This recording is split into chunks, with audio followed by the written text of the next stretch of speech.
This is the lecture for Algorithms, Manipulation, and Democracy by Thomas Christiano.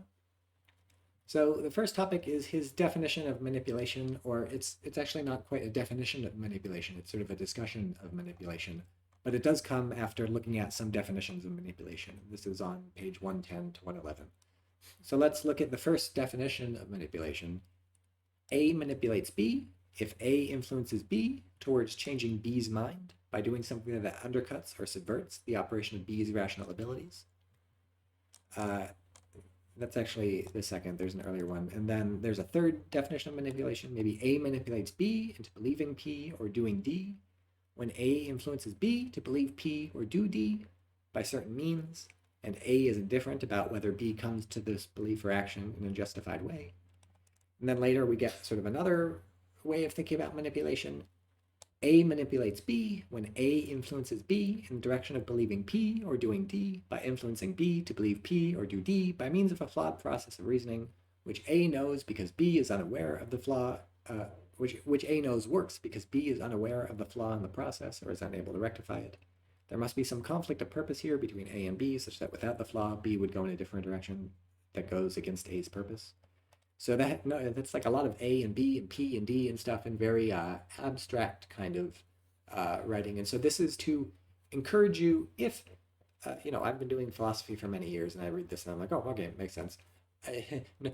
Normally when people read this stuff, it's very hard to keep track of all the different like letters and stuff and what exactly does it mean. And so there's various ways of working through this sort of thing. But I think the best way is to sort of come up with at least one example that kind of fits the template and maybe one example which doesn't. So something which counts as manipulation according to this, and something maybe which doesn't count because it fails one of these conditions. And in fact, really, it's good if you can come up with one thing that fits this whole thing, and then like 6 things that don't fit because they're changed in one way. So like, for instance, come up with something where B does not believe P or B does not do D, and like come up with like 2 different things, one for the first case, one for the, and so on. And so what I'm suggesting is that sort of a way of helping yourself to understand this is to fill out all these things. So replace A with an actual person, or like, a made up person. Like come up with an example where there's a person instead of A, give them a name. There's a person instead of B, give them a name. There's an actual belief instead of just a belief labeled P. So like come up with a belief in something. An actual action instead of D. So they're doing some action rather than just D. By influencing B, like replace influencing with like what actually is A doing to B by means of a flawed process of reasoning, like specify the flawed process, which A knows works because B is unaware of the flaw in the process or unable to rectify it. So maybe come up with why B is unaware or why B knows about it but can't rectify it. So that's like 2 different examples. So like notice I said come up with like one example and then some wrong ones, but like since there's like options here, like believing P or doing D, really you'll have to come up with 2 examples there, one for belief and one for doing, and so on and so forth. So this is the suggestion, kind of come up with like a story where this happens and which fits all these different conditions. And then like once you've come up with a story and checked it against the sort of description of manipulation there, then sort of step back and say, oh, like what exactly is he saying? Like what's going on here? Let me read through my story and sort of think about how do I feel about this? Does this seem like manipulation or does this not seem like manipulation? Why does it seem like manipulation if it does?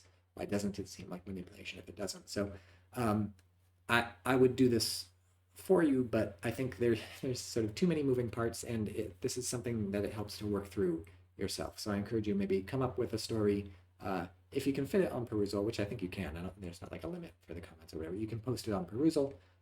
You don't have to, but that's me encouraging you to do that for understanding not just this long one, but you can do it also for the shorter, earlier definitions of manipulation. Sort of come up with a story and sort of make sure it fits all the criteria, and then sort of step back, look at your story, and that'll help you understand.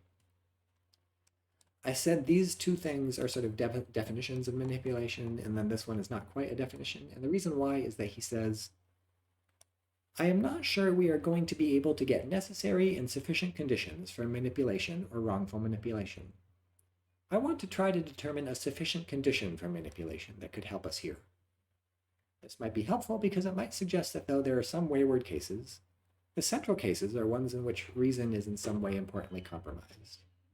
This might be especially if important, blah, blah, blah. Hence, the sufficient conditions will be morally salient conditions. So he says, here's the idea here. I've come up with a sufficient condition for manipulation.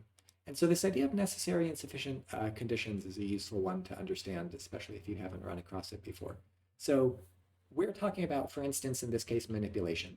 And you might say, well, I don't know exactly what manipulation is, but I know every time for something to count as manipulation, it's necessary that it occur on Tuesday. So that's false. Of course, you can manipulate people on any day, but like, I don't know. Just imagine you think if it's going to be a manipulation, it's got to be on Tuesday.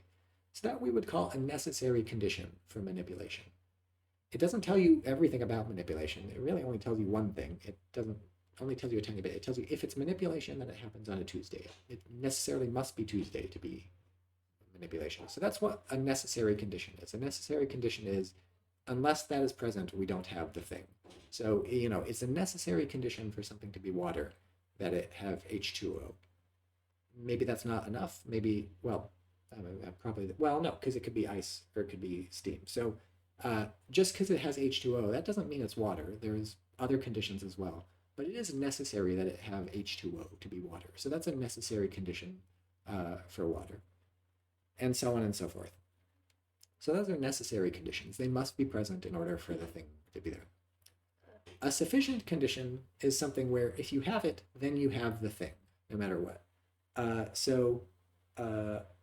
should have thought of an example here earlier, but I don't know. Let's say it's a sufficient condition. Yeah, it's a sufficient condition for something to be food if it's edible. So as long as something is edible, it counts as food. Now, maybe there are other sort of things that go into making it food or whatever. So maybe in order to be food, it's also got to have certain other things. But the thought is, well, as long as you know it's edible, you know it's food. So once you find out something's edible, that tells you it's food. Something can be necessary and sufficient. So I think probably edibility is not just a sufficient condition for being food, it's also necessary, I think. I don't know, maybe, well, yeah, I think probably, I don't know.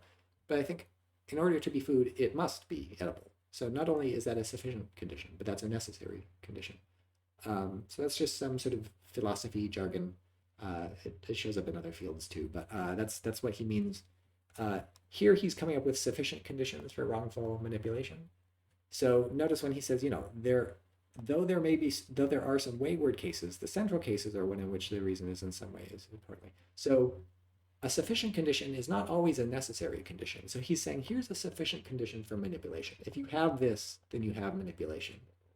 There might be some wayward cases. Maybe there's manipulation that doesn't have this. So you don't need a sufficient condition. It's not a necessary condition. So maybe you can have manipulation without this stuff. But I'm telling you, if you have this stuff, then you have manipulation for sure. Maybe there's other kinds of manipulation, I don't know, but I found a sufficient condition.